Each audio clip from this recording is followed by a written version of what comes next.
दोस्तों, नरेश को जयपुर शहर में एक नया मकान खरीदना था। किसी ने गुप्ता प्रॉपर्टी वाले का पता बता दिया। नरेश अपनी पत्नी उर्मिला को लेकर गुप्ता प्रॉपर्टी वाले के पास पहुंचे।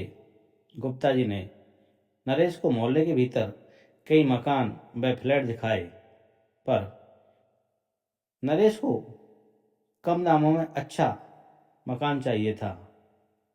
तब गुप्ता जी ने बताया, शहर में छोटी सी भी जमीन लोगे तो कम से कम 13 लाख रुपए से कम नहीं आएगी। फिर भी हम आपको 18 लाख में एक फ्लैट बना बनाया दे रहे हैं।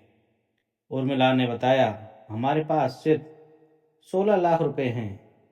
गांव के खेत बेचकर हमने इतनी रकम इकट्ठा की है।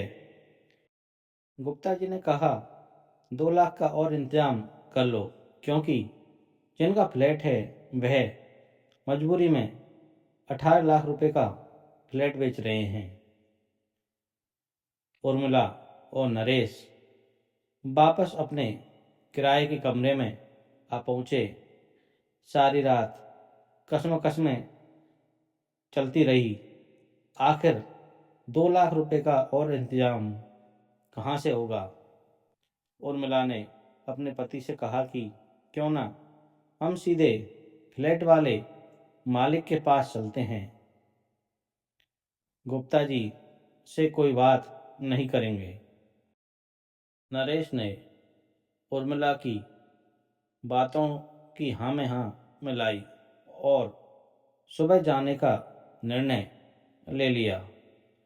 सुबह हो चुकी थी। नरेश और उसकी पत्नी उर्मिला उस मोहल्ले में पहुंचे। इधर उधर कुछ देर भटकने के बाद उन्हें एक गली में वह एड्रेस मिल गया। उर्मिला ने गेट पर दूसरे नंबर की बेल बजाई। दूसरी मंजिल की बालकनी से एक बुढ़िया ने ऊपर से झांका और ऊपर आने का इशारा किया। उर्मिला और नरेश सीढ़ी के रास्ते से दूसरी मंजिल पर पहुंचे। जैसे ही उर्मिला और नरेश दूसरी मंजिल पर पहुंचे, दरवाजा आधा खुला था। वहां एक बुढ़िया, जिसके सफेद बाल, चेहरे पर झुर्रियां, लेकिन आंखों में गजब की सादगी और अपनापन था। उसने कहा, आओ बेटा, अंदर आओ। दोनों थोड़े झिझकते हुए अंदर आ गए। उसका कमरा बहुत सादा था, लेकिन साफ सुथरा था। नरेश ने थोड़ा संकोच करते हुए कहा, माँ जी, हम दरअसल हमें बताया गया था कि आप ये फ्लैट बेचना चाहती हैं। बुढ़िया ने एक लंबी सांस ली और बोली, हाँ बेटा, सही सुना तुमने। बेटे की मौत के बाद अब इस शहर में कोई कुछ नहीं बचा। अकेली रह गई हूँ। मजबूरी में बेचना पड़ रहा है।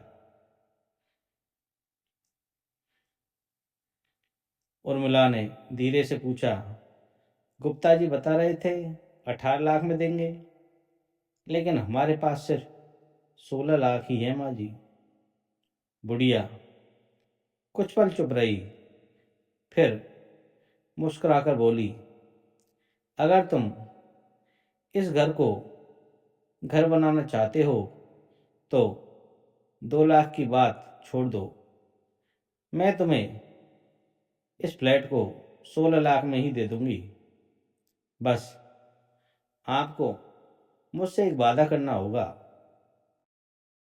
नरेश और उर्मिला की आंखों में उम्मीद चमकने लगी।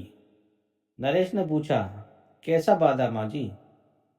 बुढ़िया बोली, जब भी कभी मैं इस शहर में आऊं, मुझे इस घर में एक चाय की प्याली मिल जाए, और अगर कभी मेरी तबीयत बहुत खराब हो तो मुझे अस्पताल तक छोड़ देना। यही वादा चाहिए मुझे। उर्मिला और नरेश की आंखों में आंसू आ गए थे। उन्होंने तुरंत हामी भर दी। कुछ दिनों में कागजी कार्रवाई पूरी हो गई। नरेश और उर्मिला का सपना पूरा हो गया। अब वो किराएदार नहीं रहे, अब वो अपने घर के मालिक थे। और बुढ़िया अब अकेली नहीं रही, अब उसके पास दो ऐसे लोग थे जो उसे माँ की तरह मानते थे। दोस्तों, आपको ये कहानी कैसी लगी? प्लीज़ कमेंट करके हमें ज़रूर बताएं और मेरे इस चैनल को शेयर एंड सब्सक्राइब करने की कृपा करें। आपका वीडियो देखने के लिए बहुत बहुत धन्यवाद। थैंक यू दोस्तों।